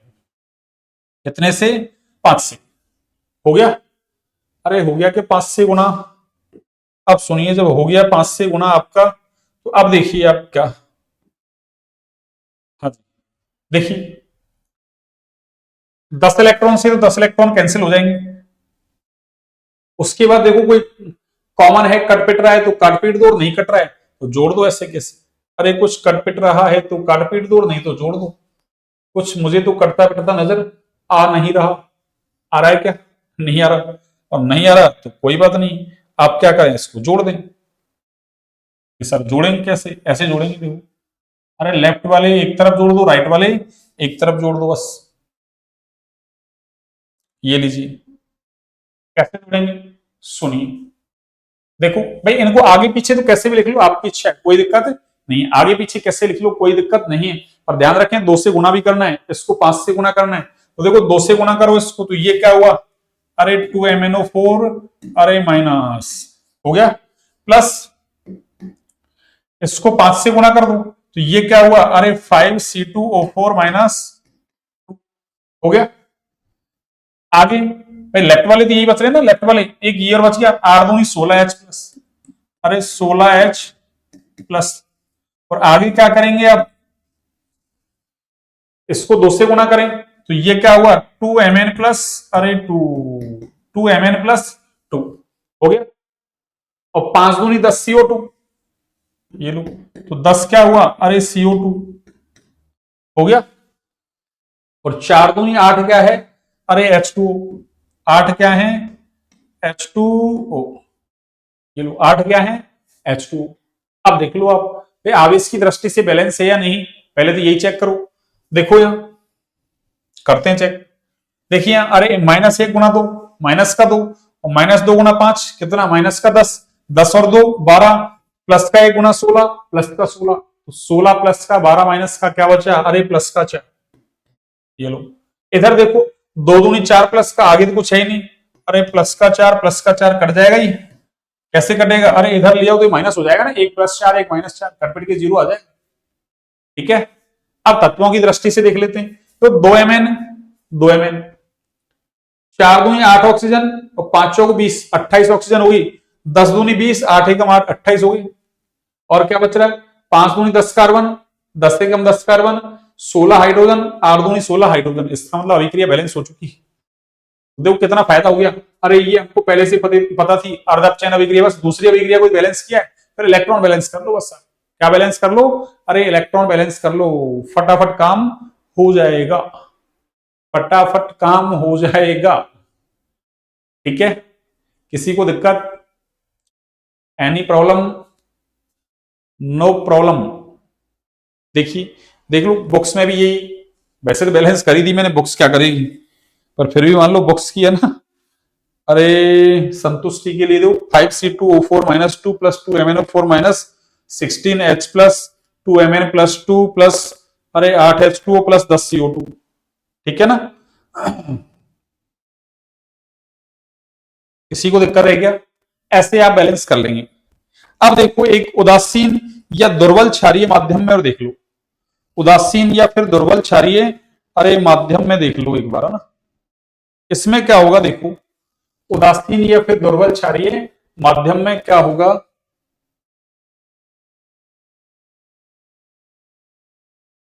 देखो उदासीन या फिर दुर्बल क्षारीय, अरे माध्यम में क्या होगा,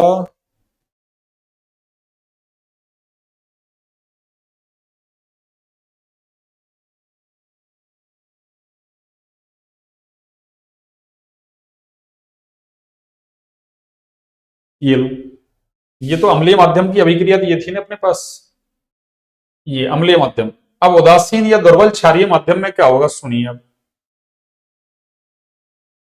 मैं यहां लिखता हूं, देखिए क्या,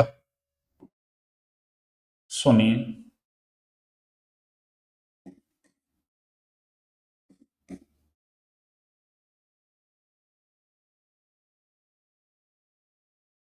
उदासीन या फिर दुर्बल क्षारीय माध्यम में, कौन से माध्यम में, अरे उदासीन या दुर्बल क्षारीय माध्यम में,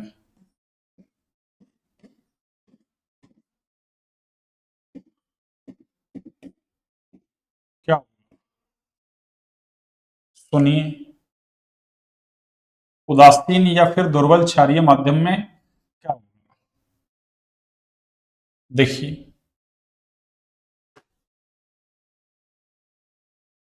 उदासीन या दुर्बल क्षारीय माध्यम में अभिक्रिया लिखता हूं मैं, देखो ये अभिक्रिया हो जाएगी आपकी, कौन सी,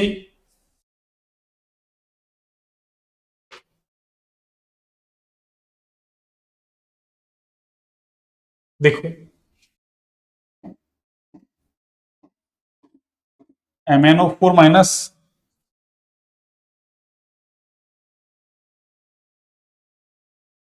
प्लस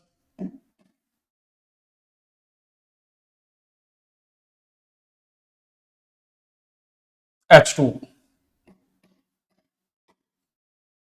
ये तो उदासीन ले लिया अपन, उदासीन माध्यम में भाई H2 कैसा है, उदासीन ही है ना, उदासीन माध्यम में ले लो आप, और उदासीन माध्यम में तो देखो, अरे जितने H+ उतने ही OH- होते हैं ना, बराबर ही होते हैं ना, तो इससे क्या होगा देखो, अरे इससे एक तो बनेगा MnO2, क्या बनेगा, MnO2, और साथ में क्या बनेगा,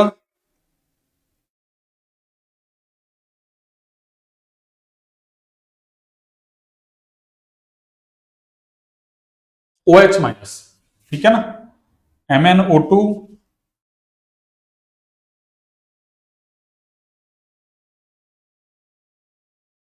प्लस 2OH-,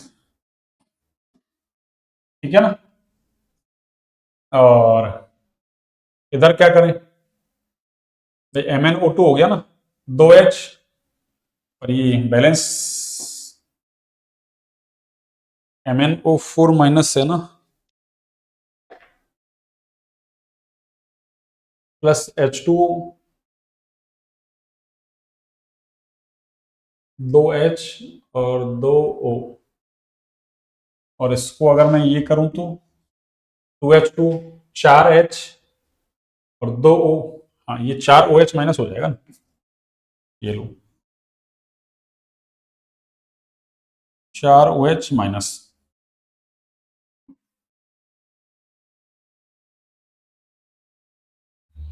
और इसको अपन 2MnO4 माइनस कर दें तो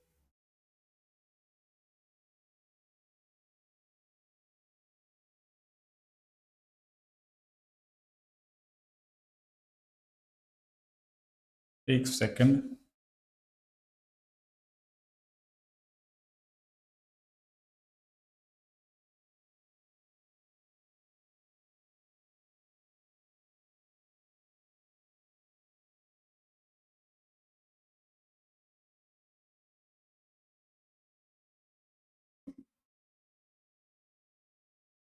देखो MnO4 माइनस प्लस H2O, अगर उसको 2 करते हैं, इसको 2, तो ये भी 2 हो जाएगा, 2 दूनी 4, ये 8, और ये ऑक्सीजन 8,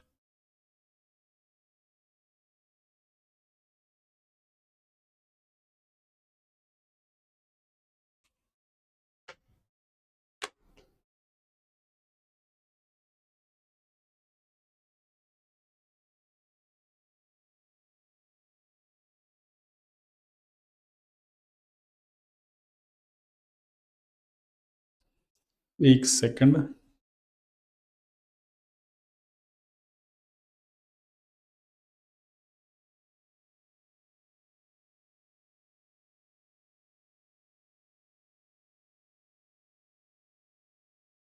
नहीं वैसे ये है ना, 1 सेकेंड इसको हटा दें, देखो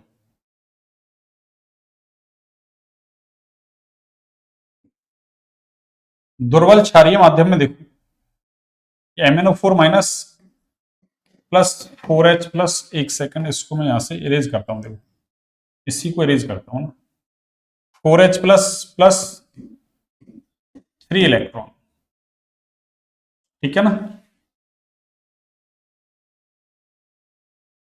ये लो 3 इलेक्ट्रॉन, और इससे क्या बना रहा है ये, अरे ये बना रहा है आपके MnO2 प्लस MnO2, और ये 2H, ठीक है ना, इसको ऐसे ध्यान रख लो आप। तो उदासीन माध्यम दे दे या दुर्बल क्षारीय माध्यम दे दे, तो उदासीन का मतलब अरे H2, और H2 है ना, अरे बी के भाई जल कैसा दुर्बल है ना, विद्युत अपघट्य, अब थोड़े वो तो टूट के H प्लस देगा ही, है ना, जैसे प्रबलम लिए था तब तो इसने कितने 8H प्लस ले रखे थे, तो आप तो ये ध्यान रखें कि अगर दुर्बल क्षारीय माध्यम दे दे या उदासीन माध्यम दे दे, तो MnO4 माइनस MnO2 में क्या हो जाता है, अरे अपचयित हो जाता है, जबकि वहां Mn+2 में अपचयित हो रहा था, प्रबल अम्लीय में कितना +7 से +2, या +7 से +4 तक ही आ रहा है। H प्लस कहां से, अरे जो उदासीन माध्यम वाटर ले रखा है ना, वाटर थोड़ा बहुत टूट के H प्लस तो देगा ही, वहां से ले लेगा ये। और इसकी जो ये आपके इसका जो मानक अपचयन विभव है ना, अरे MnO4 माइनस, इससे क्या बन रहा है ये MnO2, और ये जो है ना ये कितना है आपकी, अरे प्लस का 1.69 वोल्ट, प्लस का 1.69 वोल्ट, क्या कहा मैंने, उदासीन या दुर्बल क्षारीय माध्यम में KMnO4 के लिए ये रिएक्शन याद रखनी है आपको, कि उदासीन या दुर्बल क्षारीय माध्यम में MnO4 माइनस MnO2 में क्या हो जाता है, अपचयित हो जाता है, और ये 4H प्लस कहां से आए, ये उदासीन माध्यम जैसे जल ले रखा है, ठीक है ना, तो फिर वहां से H प्लस ले लेगा, तो आपको ये ध्यान रखनी है अभिक्रिया ना, कौन सी अभिक्रिया, ये वाली। अब सुनिए इसमें आप, ये 3 इलेक्ट्रॉन लेगा, बिल्कुल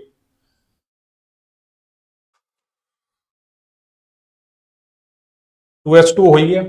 अब सुनिए इसमें आपको ध्यान क्या रखना है, एक बार मैं पहले इसको नीचे करता हूं, देखो फिर कहीं अपना मामला था, ये आ रहा है ना पूरा, बिल्कुल। आगे लिख लेते हैं अपन, है ना, कोई दिक्कत नहीं है अपन को ना। हाँ जी, बिल्कुल, है ना। चलिए देखिए, आगे लेते हैं अपन क्या।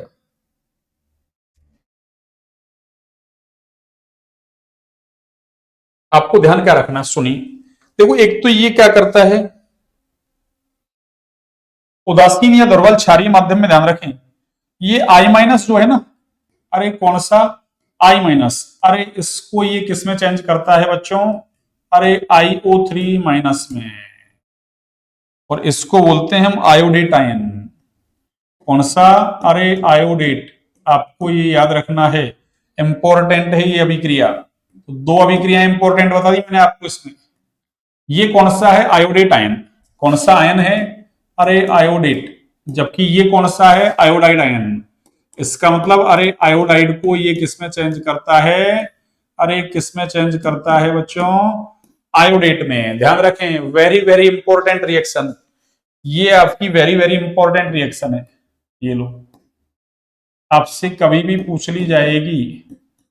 क्यों, अभी तक जो हमने ऑक्सीकारक पढ़े थे ना, अरे अभी तक हमने जो ऑक्सीकारक KMnO4 या K2Cr2O7 जो अम्लीय माध्यम में था, वो I माइनस को I2 में ऑक्सीकृत करते हैं। ये उदासीन या दुर्बल क्षारीय माध्यम में किसमें ऑक्सीकृत कर देगा आपको, आयोडेट आयन में। कौन से में, आयोडेट। और आयोडेट का फॉर्मूला क्या है, IO3 माइनस। कौन सा है, IO3 माइनस, ठीक है ना। IO3 माइनस है भैया, क्या है, IO3 माइनस, उदासीन या फिर दुर्बल क्षारीय माध्यम में, ठीक है ना। आगे देखो, और अगर ये आपने ये ले लिया क्या, अरे S2O3 - 2, S2O3 - 2, तो इसको चेंज कर देगा ये SO4 - 2 में। ये भी अभिक्रिया इंपॉर्टेंट है, अरे ये वाली अभिक्रिया भी आपकी इंपॉर्टेंट है। यानी इसको हम बोलते हैं थायोसल्फेट। यानी ये क्या करता है, अरे थायोसल्फेट आयन जो है ना आपकी, इसको किसमें चेंज कर देता है, अरे सल्फेट में चेंज कर देता है। किसमें, सल्फेट में। थायोसल्फेट को किसमें चेंज कर देता है, सल्फेट में। ध्यान रखें, थायोसल्फेट को सल्फेट में। ये वाली अभिक्रिया भी इंपॉर्टेंट है, अरे ये भी इंपॉर्टेंट है आपकी, ठीक है ना। दो अभिक्रियाएं हैं। एक, अगर कोई मैग्नीज लवण ले लिया, कौन सा, अरे मैग्नीज लवण ले लिया आपने, ठीक है ना। जैसे मान लो आपने Mn+2 ले लिया, ये चलो दूसरे पेन से लेता हूं। अरे आपने क्या ले लिया, मैग्नीज लवण, ये लो Mn+2। ये क्या है, अरे लवण, ये मैं लिख दूंगा चलो नीचे ना।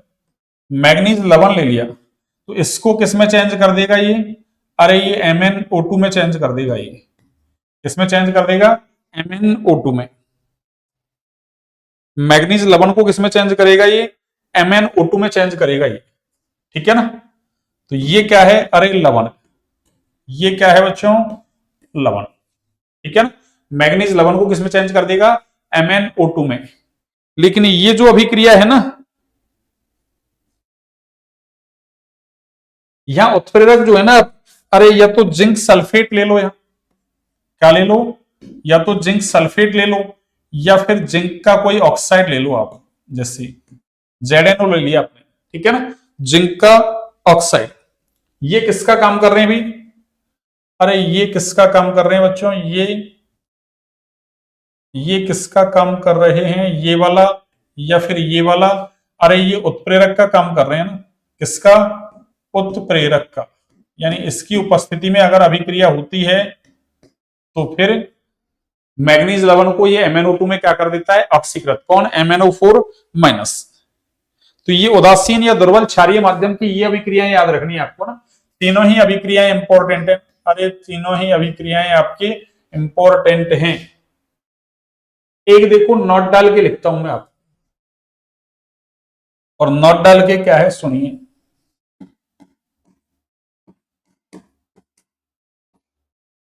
नॉट क्या है सुनिए आप।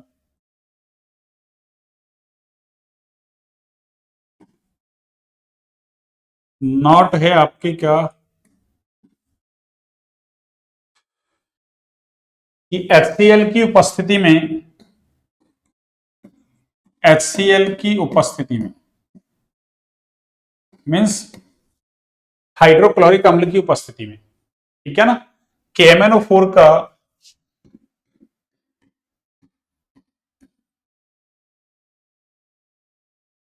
अनुमापन, KMnO4 का अनुमापन कैसा है भाई, KMnO4 का अनुमापन असंतोषजनक है। कैसा है, अरे असंतोषजनक,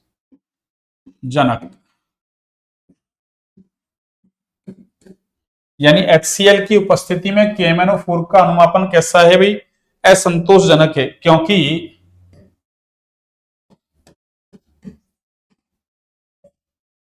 HCl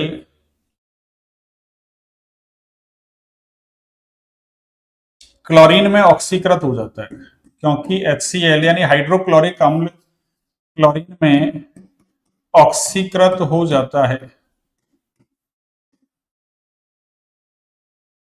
ऑक्सीकृत हो जाता है। तो आपको ये स्टेटमेंट याद रखना है। जैसे अपन कह रहे हैं ना KMnO4 को मानक विलयन के रूप में ले सकते हैं, इसकी सहायता से जो अननोन है ना सॉल्यूशन है उसका क्या कर सकते हैं अपन, अरे अनुमापन कर सकते हैं।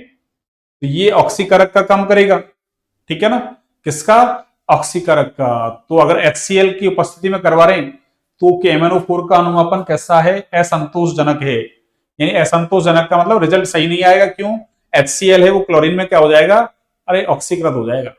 HCl क्लोरीन में क्या हो जाएगा, ऑक्सीकृत, इसलिए इसका रिजल्ट सही नहीं आएगा। एनसीईआरटी में दे रखा है नॉट, नॉट और डाल रखा है, ध्यान रखें, नॉट एनसीईआरटी का नॉट है ना, इंपॉर्टेंट है। एक देखो इसका जो उपयोग है ना, इसका उपयोग किसका, अरे KMnO4 का, KMnO4 का उपयोग, ये ध्यान रख लो। चलिए देखो ये, हाँ इसी में ही आ जाएगा वैसे तो, ये चलिए नेक्स्ट लाइन में लिख देता हूं, ये लो KMnO4 का उपयोग, ठीक है ना, KMnO4 का उपयोग, ये लास्ट है भैया ना, इसका उपयोग,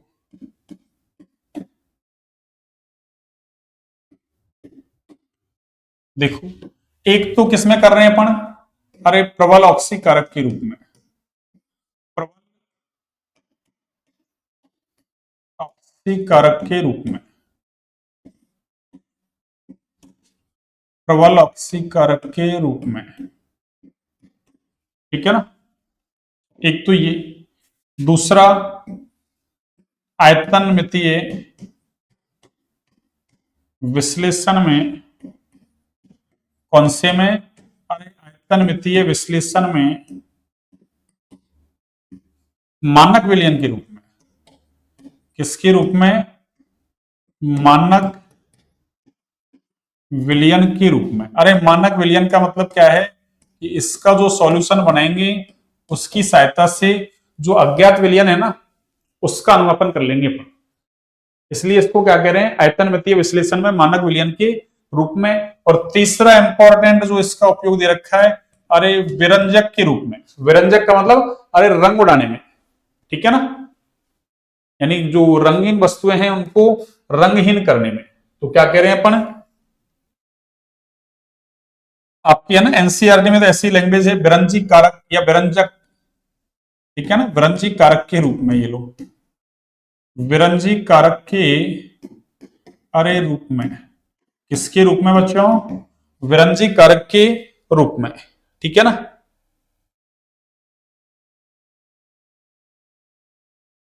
जैसे है ना,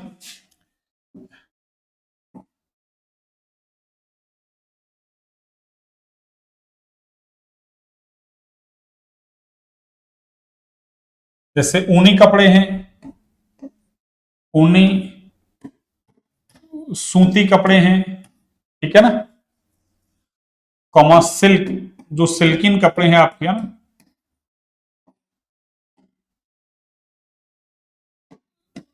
वस्त्रों, ऊनी सूती व सिल्क वस्त्रों तथा तेलों के विरंजीकरण में, ना, इसके तेलों के, अरे तेल तेल तेल वेल लग जाए उसको ना उड़ाने में, तेलों के विरंजीकरण में, तेलों के विरंजीकरण में, ठीक है ना, विरंजीकरण में इसका क्या करते हैं, अरे उपयोग करते हैं भैया ना, ये लो। और इस तरीके से हमारा ये KMnO4 खत्म होता है ना। एक बार समरी के रूप में देख लो आप।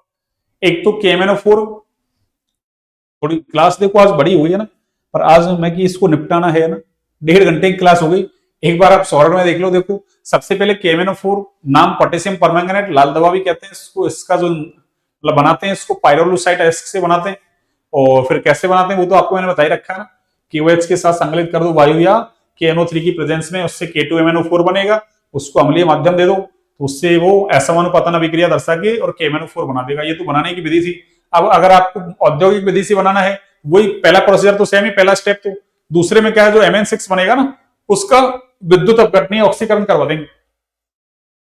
उससे क्या होगा, वो Mn+7 में चेंज हो जाएगा। प्रयोगशाला में यानी कोई लवण ले लो Mn सेकंड वाला, यानी जिसमें मैग्नीज का ऑक्सीडेशन स्टेट कैसा हो, सेकंड हो, और उसको परऑक्सो डाइसल्फेट के द्वारा ऑक्सीकृत करवा दो, और वो किसमें, अरे परमैंगनेट में चेंज हो जाएगा। फिर अपन ने इनकी संरचनाएं देखी, दोनों की चतुष्फलकीय थी। फिर इनके कुछ गुणधर्म देखे थे अपन ने ना, क्या ये गाढ़े हरे रंग का है, ये बैंगनी रंग का है, अनुचुंबकीय, ये प्रतिचुंबकीय, अनुचुंबकीय क्यों है, एक अयुग्मित इलेक्ट्रॉन पाया जाता है इस वजह से। ये कैसा है, अयुग्मित इलेक्ट्रॉन नहीं पाए जाने की वजह से प्रतिचुंबकीय है।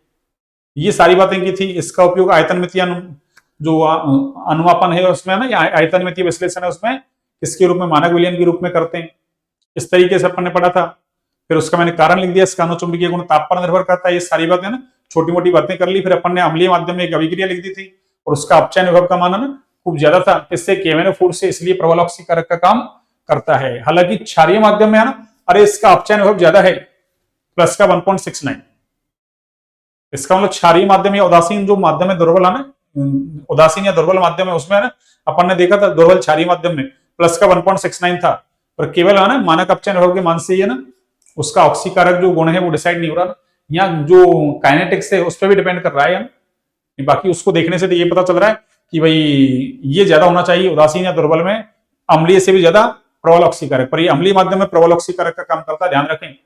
फिर अपन ने अम्लीय माध्यम में कुछ अभिक्रियाएं लिखी, उसमें एक C2O4-2 ऑक्जेलेट आयन वाली याद रखना, उसको CO2 में चेंज कर देगा। फिर उदासीन या दुर्बल क्षारीय माध्यम में भी एक अभिक्रिया याद रख लो आप कि उदासीन या दुर्बल क्षारीय माध्यम में तो MnO4 MnO2 में चेंज होता है, जबकि उधर इसमें Mn+2 में चेंज होता है।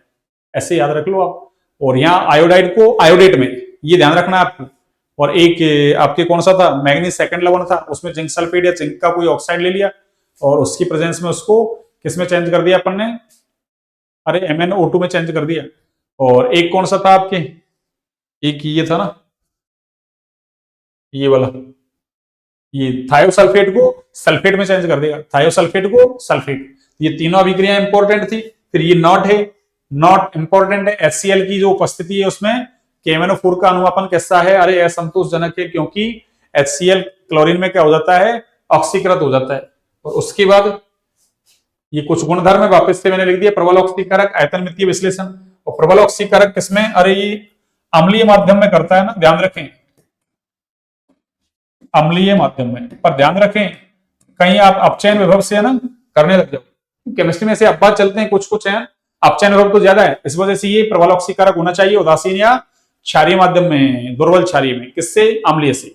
पर होता उल्टा है। तो इसका मतलब यहाँ केवल क्या, अरे मानक अपचयन विभव का मान देखने से काम नहीं चलेगा, यहाँ जो काइनेटिक्स है ना उसकी वो भी इंपॉर्टेंस रखेगी ना, वो भी इंपॉर्टेंस रखेगी। तो आपको तो ये ध्यान रखना है, ठीक है ना। एक विरंजी कारक के रूप में, विरंजी कारक का मतलब अरे रंग उड़ाने में, जैसे ऊनी वस्त्रें, सूती हैं, सिल्किन वस्त्रें, उनसे, या फिर तेल वगैरह ना, अरे ऑयल वगैरह ना उसका धब्बा लग जाए तेल वेल का, तो उसको भी साफ करने में किसका उपयोग करते हैं, KMnO4 का। तो आज की क्लास को यहीं तक रखते हैं। कल अपन एप ब्लॉक पढ़ेंगे ना, कौन सा एप ब्लॉक, पहले उसका जनरल इंट्रोडक्शन, उसके इलेक्ट्रॉनिक विन्यास वगैरह पढ़ेंगे, फिर वही उसके गुणधर्म वगैरह क्या क्या है, लेंथेनाइड आकुंचन उसमें इंपॉर्टेंट है ना, लेंथेनाइड संकुचन प्रभाव या आकुंचन, एक एक्टिनाइड आकुंचन पढ़ेंगे, दोनों ही पढ़ेंगे और दोनों ही इंपॉर्टेंट है। ठीक है ना। चलिए तो आज की क्लास को बच्चों यहीं तक रखते हैं। क्लास अच्छी लगे तो क्लास को लाइक सब्सक्राइब शेयर करें भैया ना, ज्यादा से ज्यादा शेयर करें।